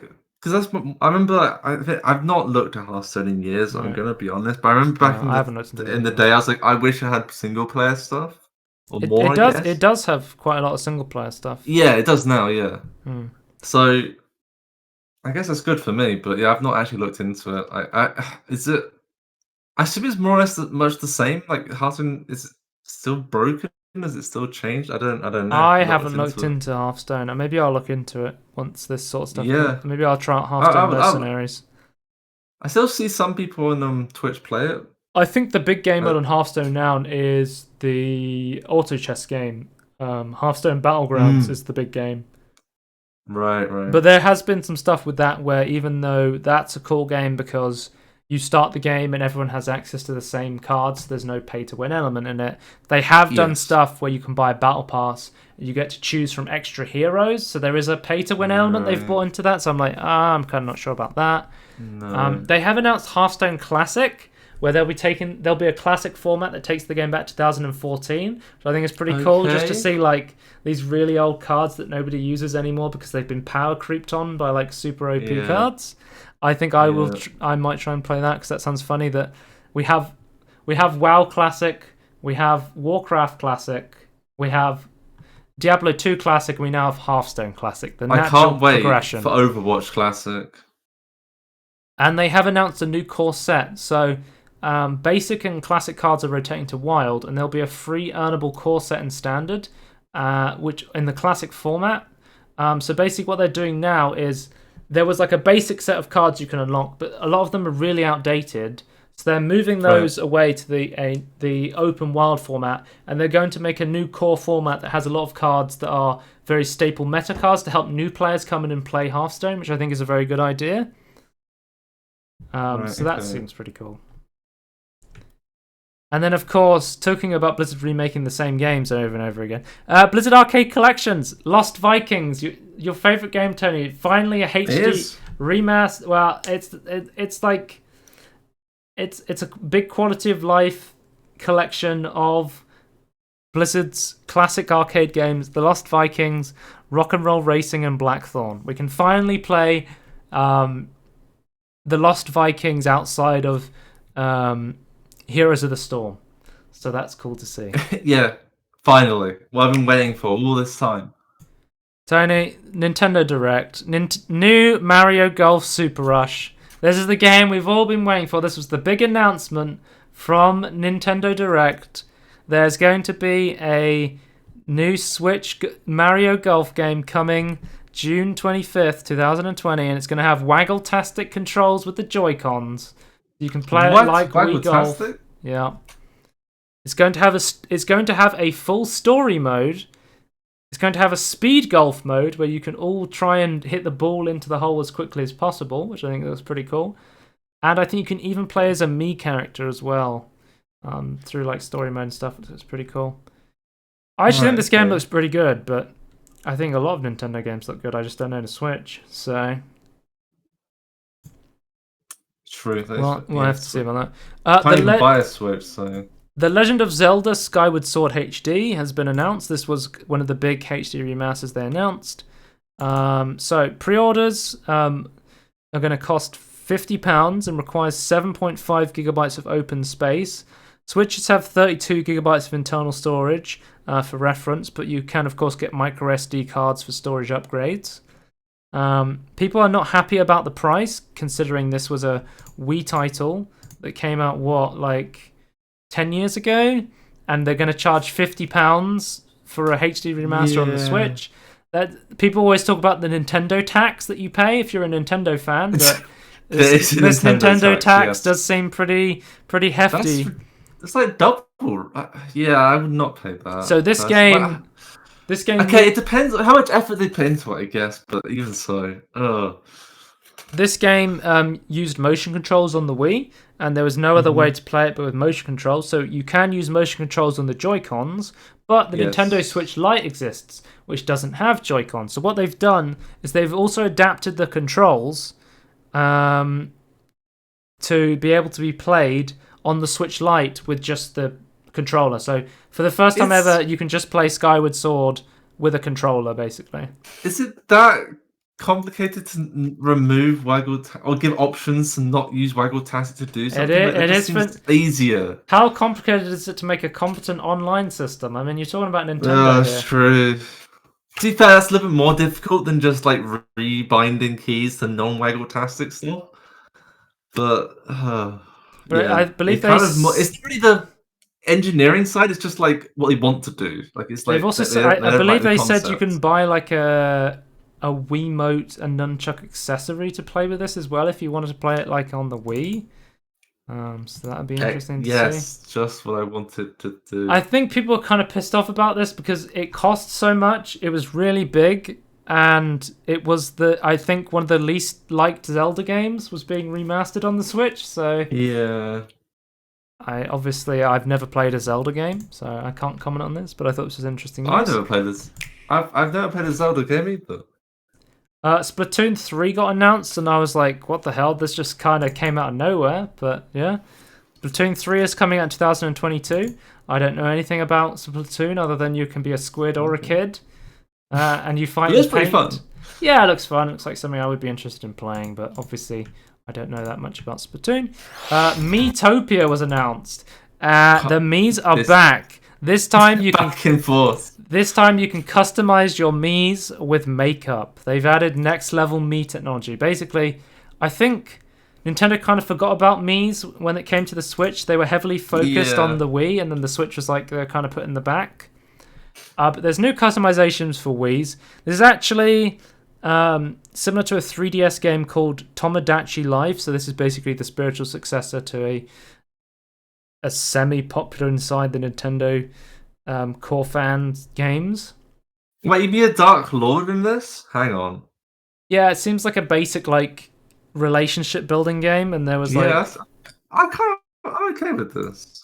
You can even have a horse as an ally, as they show, and it's like the worst fucking footage because they just show a woman with a horse, and then there's just like a love heart, and I'm just like, oh my god, what the fuck is going on in this game?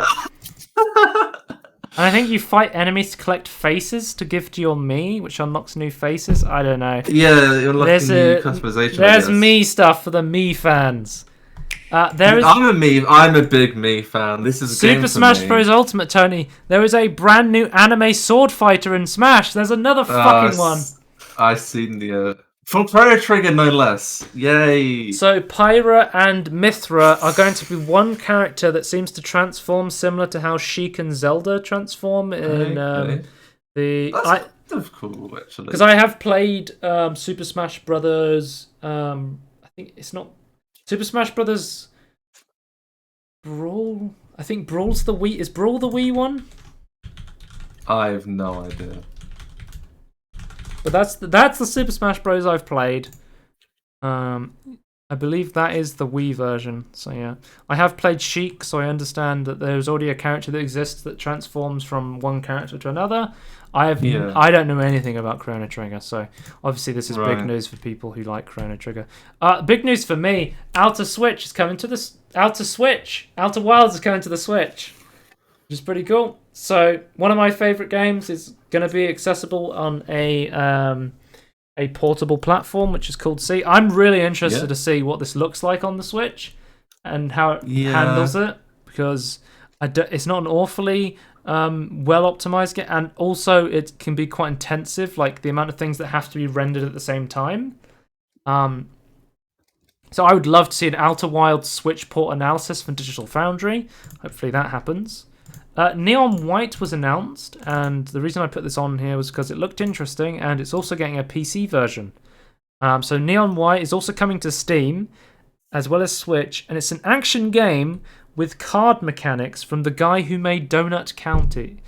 Okay. So I'm really going to have to... I have no idea how you play this. I've watched the gameplay trailer several times, and I'm still confused. So I'm going to follow the development of Neon White, and if I figure out how it works... it looks like a really fun game, though. I love. It does, yeah. I love deck building card games, and I love fun, fast movement games. So it looks like card have an ammo that runs out. I have no idea. Then it gets torn up. You don't have it anymore. But then, I don't know. That's weird. Right. Also, Fall Guys is coming. The Steam store page is up as well if you want to check that out. Fall Guys is coming to the Switch as well as the Xbox in summer 2021. It seems like the PS4 exclusivity deal is up, as it was given away for free on PlayStation Plus for a while. There was a Nintendo Direct as well, a Pokemon Direct that followed this, and we got the announcement that they are remaking Pokemon Diamond and Pokemon Pearl on the Switch. That's cool. The remake will take place in the Sinnoh region, which is the place where Pokemon Diamond and Pearl is set. I believe it's called Pokemon. I think it's called Pokemon Shining Pearl and Brilliant Diamond. So this is a remake, not a remaster. Then, are they redoing the graphics in the new? They're making it in like the. It's still like a chibi style, but it's definitely much more enhanced graphics and a more Switch but quality. one is like way more 3D, one is like pixel graphics. Like Diamond and Pearl was pixel graphics for sure. Diamond and Pearl was 3D. No. It was. It was one of the first 3D Pokemon games. No, it's not properly 3D though. Like it's still. I think it was. The newer ones are like way more 3D. I mean, I played a lot of Pokemon Diamond. It was like the last Pokemon game I played, sort of thing. That's one I played as well. But it's still like it's not that much 3D to it at all. It's more like 2.5D 3D. Yeah, it's more like 2.5D. I mean, it was on the original DS. It wasn't on the 3D yet. So. Yeah, I can't remember what the Pokemon game that came out on the 3DS was called now. Whatever one. That was the one with like mega transformations or something. Yeah. But I think with so for Diamond and Pearls, so a lot of it's 2D, but then some of the background elements are 3D. It's like in between, which is why we're getting confused. Right. But yeah, the remake of that game in full 3D will be coming out on the Switch in 2021, late 2021, so I guess around Christmas time. The really, really big announcement as well was they are announcing a brand new Pokemon game called Pokemon Legends Arceus, which is also set in the Sinnoh region, which is why I mentioned it, which is the Pokemon Diamond and Pearl region. And it is going to be a fully open world Pokemon game that is set as a prequel to Pokemon Diamond and Pearl, set before the events of that game. Right. This is what people have been asking for years. Yeah, that's true. People have want a proper open world Pokemon game, and they're finally getting it. Where you can just run around and capture Pokemon and interact with them. That's satanic ritual going on. Yeah, it's a bit of a satanic ritual happening. Okay. Where do you see like them capturing the Pokemon with the Pokeballs in like open world 3D?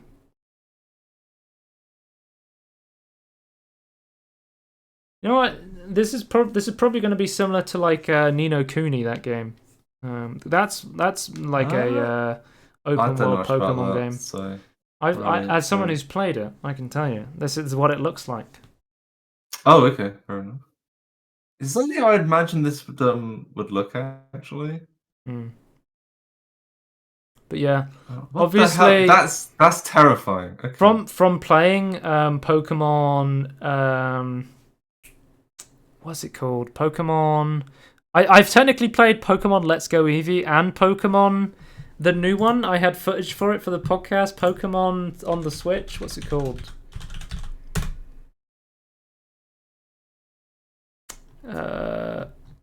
Pokemon game on the Switch. I could never remember what these games are called anymore because I'm getting old now and I don't remember things. Pokemon Sword and Shield.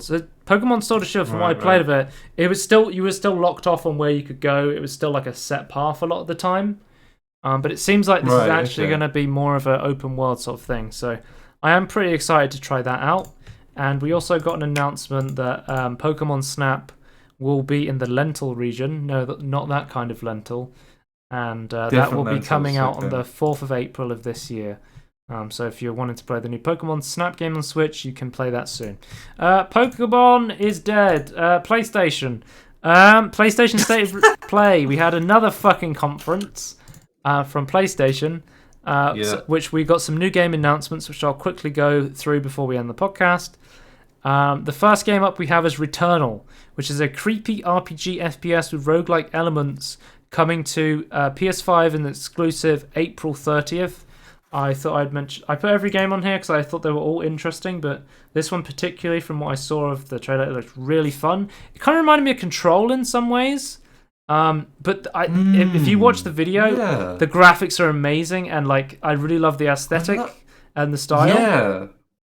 And they have said it's going to be like... That's great. Yeah, and they've said it's going to have like roguelike elements where if you die and come back, the enemies will like change their positions and they'll like learn from you dying and that sort of stuff. I think I said they'd remember you and start chatting shit at you, but I guess it's not the Nemesis system. Technology now. Yeah. I've seen your face before! I do like that. I do like that. But this is good though. This is really cool. Yep. Knockout City was also announced. Wind Ball Jammers 3D. It looks like another simple dodgeball game with a lot of depth to it. It's going to be available May 31st on all platforms. Okay. You won't understand the Windjammers reference because I haven't showed you it from the demo festival. Right, okay. Unless did you watch me playing Windjammers and I kept I watched you play it. Yeah. I've watched you play Windjammers. But if you know what Windjammers is, it reminds me of that sort of game where it's a game that's easy to understand, but it has incredible depth once you get into like the micro details. It has some throwing from it as well. I was watching the trailer and they said stuff like you can like feint throw it, so you can like trick people into thinking you're going to throw it and stuff like that. Where it reminds me of like mechanics in like WoW Arena where you like fake cast stuff and stuff like that. It has like it's easy to understand, but has a lot of depth, which I think is good for a game like this. There's something to like a game like Splatoon. Oh, you do like a spin to feign throwing it, right? But yeah, I thought this was going to be free to play because it's already you can already like look at the page on Origin, and I think it's coming to Steam as well. But no, it's not going to be free to play. It's going to be a £20 pay to play game, which might get immediately forgotten, like Rocket Arena, another one of the EA original multiplayer games that immediately got forgotten after launch. So we're going to have to see if this one manages to find some success, because if you remember, Rocket Arena was a 3v3 fighting game where very quickly went from costing money to being free on EA Play to being free on Twitch Prime to basically they did everything but make it free to play, and people were like, well, it's kind of a free to play game, so we'll see. You can throw your friends, as you can see in the trailer. That's the most revolutionary part. That's kind of fun though. Yep. Next up we have Sifu. Yeah, sure. This is basically the Kung Fu hallway fighter that you've always wanted to play. Have you ever seen the film Old Boy or like heard of it? Basically, there's a very famous scene where it's all shot from the perspective of one guy fighting a bunch of guys in a hallway, and it seems like that scene. I've seen that scene. Yes. Now I'm looking at it. Yeah, I've seen that scene. I didn't know it was from that. I don't know what the film was. So this is coming later this year to PS5 and PC. If you want to play it on PC, it will be an Epic Games Store exclusive, as I believe Epic Games was involved in the development of the game. But it does look pretty fun from what I can see, so I'll definitely have to check that one out later. It's from the studio who made Absolver, another fighting game that was quite popular, if you know about that. So, cool. I don't remember Absolver. Solar Ash, a artsy 3D platformer from the creators of Hyper Light Drifter. This is right up my alley. You love to see a artsy platformer game. Interesting. Black Holes. I say Black Holes. Black Hole. Yeah, so this will launch later this year on the PS5, the PS4, and will be an Epic Games Store exclusive for about a year probably, and then will come to Steam. But it does. Like No Man's Sky, like the grass art style. The way you like swim through the clouds and collect the like slime nodes. They show off like. It looks the movement looks very fluid. They do show off like some of the puzzle mechanics, and there's some like combat as well. It looks pretty cool. It looks like a fun 3D open world platformer. So I'd be interested to play this one. And it's from the Hyper Light Drifter dev, so it's from a reputable dev as well. So we'll have to see more of that. Yeah, that's good. Also, the big announcement, of course, from PlayStation State of Play was Five Nights at Freddy's Security Breach gameplay trailer. As we all know, Dick the Birthday Boy, Rich Evans himself, he made Five Nights at Freddy's. He made Five Nights at Freddy's himself. The interesting thing about this one is every single Five Nights at Freddy's game so far has been basically a point-and-click game, I believe, apart from maybe the VR version, where basically you sit in a security camera room and you basically have to watch cameras and make sure you don't use too much power. But the interesting thing about this one is the first Five Nights at Freddy's game, so you can freely explore and walk around in first person. Yeah, actually, it's kind of interesting, actually. So I think that makes it interesting to talk about. This will be launching later this year, PS4, PS5, and to Microsoft Windows. Obviously, Five Nights at Freddy's is a game I've never played and never particularly be interested in because of the fact that you just sit and watch CCTV cameras, which I don't particularly find that interesting. But this looks way more interesting, though. Yeah, it does look way more interesting. If there's a demo of this, we should try it. I think that'll be funny to watch. Yeah, we'll have to see.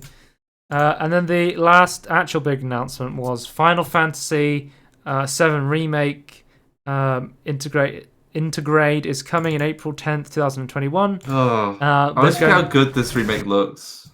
It looks even better now, Tony, because it's getting a free update for PS5 users. So PS5 users will be able to upgrade for free to the next generation version. They are giving away this game free with PlayStation Plus, but if you have the PlayStation Plus version, you won't be able to get the free PS5 upgrade, just to let you know. Right. So it's coming April 10th, 2021. It's getting graphical updates for the PS5 version, updated textures, updated fog effects, updated lighting, a performance graphics setting if you want to have a performance mode rather than higher graphics and stuff like that. Faster loader times, obviously, on the PS5 SSD. There will be a classic difficulty if you want to play closer to the original Final Fantasy VII mode that they're doing, which is pretty cool to see. There's a photo mode that lets you put filters on, and a brand new episode for the story of Final Fantasy VII. So there's going to be new content from the story. And so all the Final Fantasy VII fans out there, there will be some Where's more the Final PC Fantasy version? God damn it. It's coming late. It'll come in a couple of years, probably. Yeah. When they finish it on the PS5. Yeah. I don't want to get a PS5 to play Final Fantasy. Oh, you told me to make this prediction because I said it to you off podcast. I think that we'll get more news about DirectX storage by sometime in April. Because right. I don't know if you remember, we were talking about how when we thought it was going to be a thing. Microsoft's been talking about DirectX storage on the Xbox consoles and how it can enable you to have very quick loading of PC, a very quick loading of games to the NVMe SSDs, and even allow you to load game stuff to get better performance through NVMe SSDs. And they want to bring it to PC, and they announced that in I think it was around November, December last year. So I'm assuming by April time we'll hopefully get an update on this, and then NVMe sales will skyrocket as a result, probably. So yeah, we'll know what sort of SSDs will need to have. Yeah, they said they're going to work with like selected vendors to make sure those models of NVMe SSDs will definitely support this feature. Yeah, I assume something like Samsung and Sabrent and people like that will be like vendors that they'll work with. Yeah, stuff like that. So yeah. That is the end of the podcast. There's enough extra news to do another podcast, but we are reaching the 2-hour mark, and I have to go. Yes. And honestly, I need to go to the toilet, so I will end this quickly. So if you've been holding it in, guys, make sure to go and pee after this. Pee January is over. Pee is stored in balls, guys. Don't forget. Okay. Well, the Peter Molyneux tweet I linked to is deleted. Oh shit. But what is it? I'm trying to remember what it said because I thought it was quite funny. Let's read it. They reposted it. I'm looking at the actual Peter Molyneux account accidentally. I've accidentally clicked on the real Peter Molyneux. Real Slim Shady. Yeah. So look. Imagine a game that begins as fully procedurally levels. Progressively becomes less procedural the further you get into the game. Wait, so the game is procedurally generated at the beginning, and the more you play it, the more linear it becomes. That is an interesting idea. That's not actually that bad, because like, you could have like an open world, and then eventually like handcrafted levels that start generating as you discover it. That's actually a good idea. Somebody said, you're describing Minecraft. The longer you play, the more the world is designed by you. Sort of, but I'm thinking of actually the generation spawns in new. Somebody said Spore, right? Question mark. I guess Spore technically could count as this new genre. So again, not quite, but that's closer to what I'm imagining. Yes. What are we calling this new genre of game generation where it starts procedural story? Procedural linear. That's what I'm going to call Linearly procedural. No, yeah. Procedurally linear. Yeah, we're going to come up with a PL for sure. We can come up with a more snappy name by the time the next podcast. It's a PL game. Peter licensed, yeah. Peter licensed, yeah, that's the one. And everything in between podcast on YouTube if you want to watch the VOD. Twitch.tv/Scorn if you want to watch live, and at Scorn2000 if you want to follow me on Twitter for some reason. That is the end of the podcast. Goodbye. We'll see you next time. Bye.